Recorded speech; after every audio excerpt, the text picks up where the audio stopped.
ওর সমসাময়িক নীলোৎপল শাহ বা শঙ্কর রায়ের চেয়ে সূর্য নীলোৎপল দাস অনেকগুলো ব্যাপারে এগিয়েছিল, একটা নয়। দেখুন, একটা ভালো প্লেয়ার হতে গেলে অনেকগুলো জিনিসের যোগসূত্র থাকা দরকার। যেমন ভালো, প্রথম কথা ভালো অভিভাবক হতে হবে যারা বাচ্চার পেছনে সময় দেবে, ভাববে।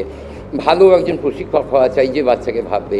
ভালো একটা সংগঠক হওয়া চাই আমাদের আরেকদিন চেস ক্লাবের মতো, একটা সংগঠন বা সংগঠক সৌমেন মজুমদারের মতো হওয়া চাই যারা তাকে নিয়ে ভাববে। ভালো একটা স্কুল হওয়া চাই যে স্কুল থেকে সম্পূর্ণভাবে সেই বাচ্চাটি সাপোর্ট পাবে।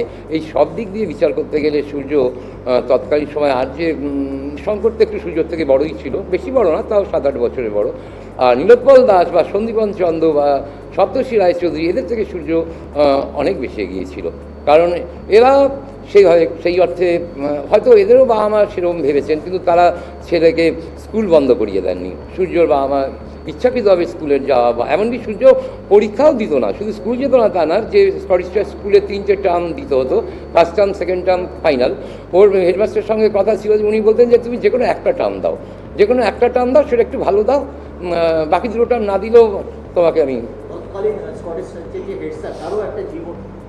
হ্যাঁ, সুখেন্দু মাইতি সাহেব উনি আমারও টিচার। আমি ওনার কাছে পার্সোনালি পড়েছি। আসলে আমিও স্কটিশ স্কুলের প্রাক্তন ছাত্র। 1970 সালে আমি স্কটিশ স্কুল থেকে পাস করেছি, হায়ার সেকেন্ডারি। সেই জন্য সূর্য সেই স্কুলের ছাত্র। আমি যখন মাইতিবাবুর কাছে গিয়ে প্রণাম করে স্যারকে জানাই যে মাইতিবাবু, আমি আপনার কাছে পড়েছি, আপনার টিউটোরিয়ালে আমি পড়তে যেতাম। উনি কেমিস্ট্রির স্যার ছিলেন। তা উনি বললেন, আচ্ছা তুইও আমার ছাত্র, আবার তোর ছাত্রও আমার ছাত্র। তো এই হিসাবে ওই মাইতিবাবুর প্রচণ্ড অবদান ছিল। উনি বলতেন, কেন নিয়ে এসছো ওকে? একদম আমি হয়তো একটা কোনো ভালো প্রতিযোগিতায় সূর্য চ্যাম্পিয়ন হয়েছে, তার সার্টিফিকেট নিয়ে গেছি দেখাতে। তো উনি বলতেন, আমার মনে হচ্ছে তুমি এসেই তো বাবা দেখাতে পারতে, কেন সূর্যকে কেন নিয়ে এলে? ওর তো 2 ঘন্টা সময় নষ্ট হচ্ছে। বললাম, না স্যার, একটা দিনও আসতেই পারে, আমি এখনই ওকে নিয়ে গিয়ে আবার বসবো। না, খুবই ভালো। এইটা কিন্তু আমার মনে হয় বিভিন্ন স্কুল থেকে অন্য বাচ্চারা সেই সুযোগটা পায়নি। দাবা প্রশিক্ষক হিসেবে দিব্যেন্দু বড়ুয়া আর সূর্যশেখর গাঙ্গুলি, এই যদি আপনি টেকনিক্যালি অ্যানালাইসিস করতে পারেন, আপনি কি বলবেন? আপনি তো ওকেও ছোটবেলা থেকে। হ্যাঁ, দিব্যেন্দুকে আমি খুবই ছোটবেলা থেকে জানি। এটা একটা, হ্যাঁ, ভারতবর্ষের দ্বিতীয় গ্র্যান্ডমাস্টার, প্রথম গ্র্যান্ডমাস্টার বিশ্বনাথ আনন্দ।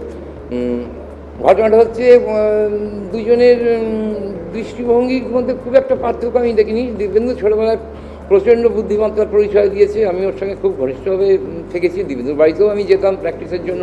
ওর বাবা বিনয় বড়ুয়া ডাকতেন, সেখানেও যেতাম প্র্যাকটিসের জন্য। তবে একটা কথা বলব যে টেকনিক্যালি সূর্য অনেক বেশি সক্ষম ছিল, কারণ সূর্যকে যেভাবে প্রশিক্ষণ দেওয়া হয়েছে, সত্যি কথা বলতে কি দিব্যেন্দু তা পায়নি। দিব্যেন্দুর ক্ষেত্রে একটা বিরল ঘটনা ঘটে গেছে। সেই কথা, দিব্যেন্দুর কোনো প্রশিক্ষক ছিল না। দিব্যেন্দু বলতে গেলে সেলফ মেড প্লেয়ার, আর সুযোগকে তৈরি করা হয়েছে।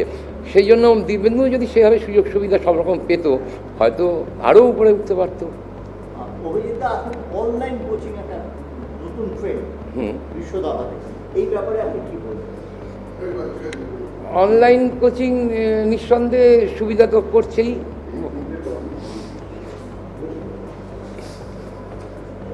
হ্যাঁ, এখন অনলাইন কোচিং একটা নতুন ট্রেন্ড বিশ্ব দাবাতে ব্যাপারটা চলছে। এই অনলাইন কোচিং সম্পর্কে আপনার? অনলাইন এক কথা বলতে গেলে, যদি সত্যি কথা বলতে হয়, দইয়ের বিকল্প হিসাবে ঘোল খাওয়া যাকে বলি।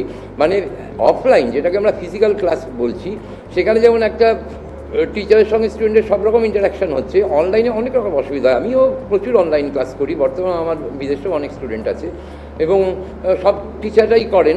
অনলাইনে টেকনিক্যালি অনেক প্রবলেম থাকে, নেটের প্রবলেম থাকে, ফিজিক্যালি দেখা পাওয়া যাচ্ছে না, অডিও ভিডিওর প্রবলেম হয়, অনেক কিছু খোলামেলা আলোচনা করা যায় না। কিন্তু এটাও তো সত্যি যে অনলাইনের মাধ্যমে আপনি দেশে বিদেশের যে কোনো জায়গায় সঙ্গে সঙ্গে যোগাযোগ প্রতিস্থাপন করতে পারছেন এবং সেখান থেকে সাহায্য পাচ্ছেন। তো এই অনলাইনের একটা বিশেষ ভূমিকা আছে।